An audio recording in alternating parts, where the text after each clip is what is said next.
All right, so AIM 5.10, what were the important turning points of World War II? And we just kind of reviewed some of the responses to the do now. So away we go. All right, I'll give you a second.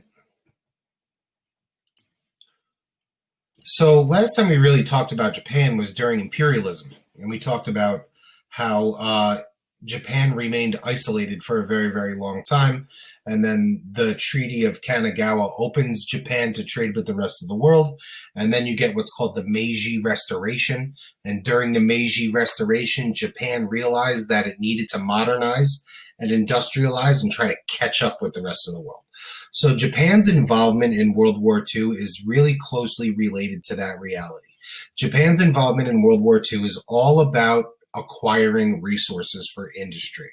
That's really what Japan is after. And because they were so late to the party with regard to imperialism, all of the valuable territories that would be available to them have been claimed by other countries that are powerful also. So Japan ultimately is going to have to do some fighting here to get its hands on some of these territories. And this is the basis for their involvement in World War II. So Japan starts by they invade Japan. They invade China in the early 30s. For starters, they fight a war with Russia, and then they start invading a lot of these countries in the South Pacific, and pushing towards the Philippines. And then I don't have the map big enough here, but start pushing towards Australia and New Zealand. And Australia and New Zealand are part of the British Commonwealth, so Britain takes exception also. And Japanese control of Southeast Asia is not really in the best interest of American trade either, so the U.S. takes exception also. So between these factors, this kind of drags the interest of Europe, namely Britain, and the United States also towards Japan. And then once we get Pearl Harbor, that's a whole different thing. All right, I'll give you a second. It's no secret to Japan that all of this is kind of rubbing the U.S. the wrong way, for lack of a better term. So Japan knows that some kind of conflict, be it diplomatic or military, is coming with the U.S. So Japan gets a hold of some intelligence that indicates that a vast majority of the United States Pacific Fleet will be docked in Pearl Harbor, Hawaii on December 7th, 1941, and Japan hatches a scheme to perform a sneak attack, unannounced, obviously, on the U.S., who haven't even declared war and are kind of unknowing and unwilling participants to this point. So this is kind of a cheap shot. It's a siege that lasts several hours, and the United States is not really in a position to respond effectively in very, very quick time. They chose a specific time when the most ships would be in the harbor so that they can wipe out as much of the fleet as they could. They did it through bombing campaigns and also, in certain circumstances, kamikaze missions. Kamikaze missions are planes that literally crash themselves on purpose into their targets.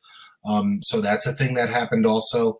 Long story short, by the time the attacks on Pearl Harbor were over, 2,403 American lives were lost, including 68 civilians. And that's really, a day that will live in infamy, as was stated by our president at the time, Franklin Delano Roosevelt. So this drags the U.S. into World War II straight away. Okay, the U.S.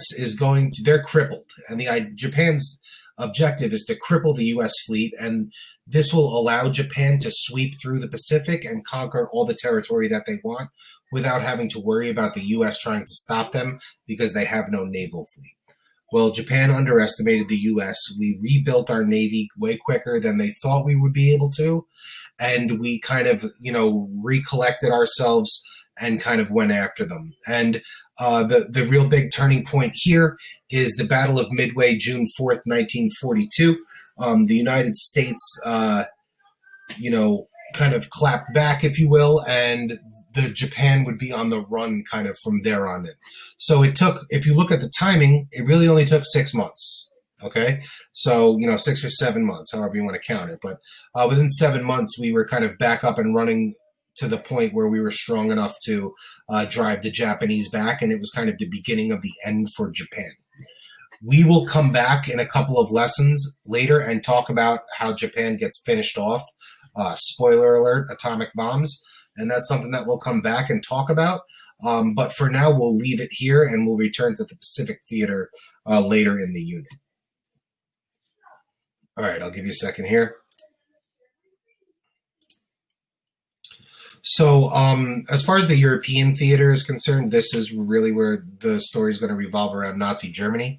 Nazi Germany is a military powerhouse at this point for a couple of reasons. They're very, very large, they're very mobile, they're very, very agile, and they're very efficient.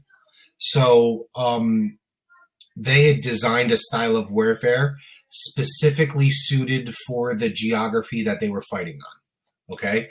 That's called Blitzkrieg.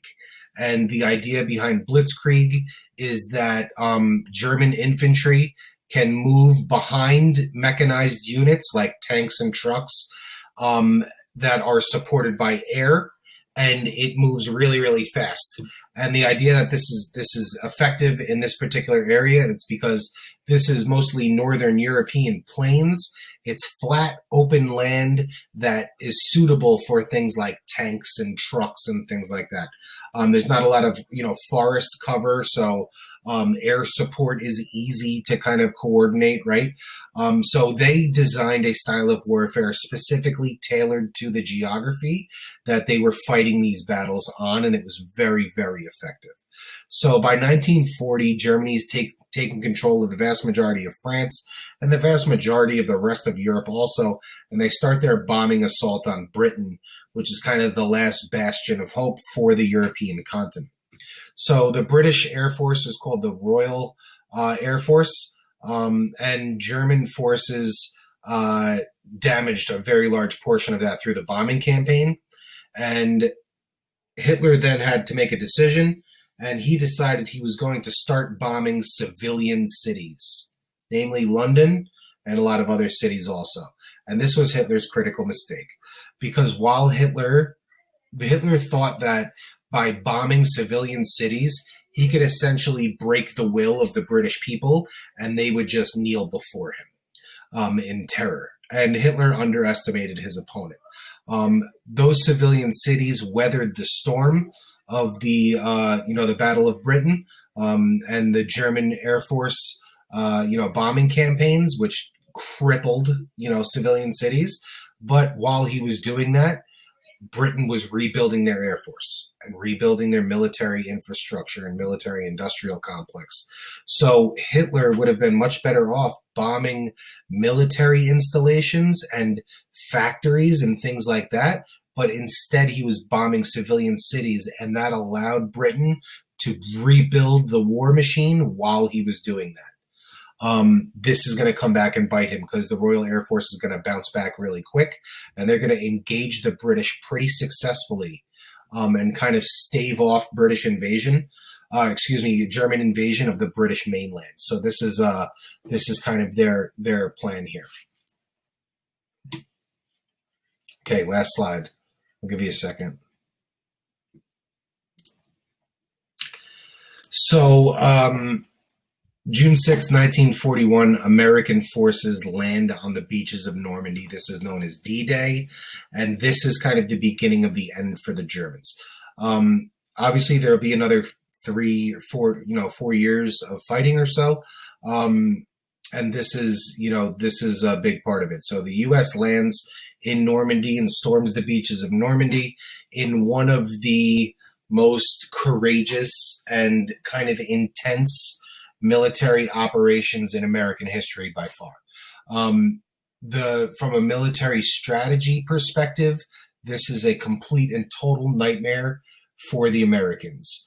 They are advancing on a beachfront that is fortified, supported by machine gun fire from elevated positions on an enemy who basically knows that they're coming, and the United States have no cover whatsoever.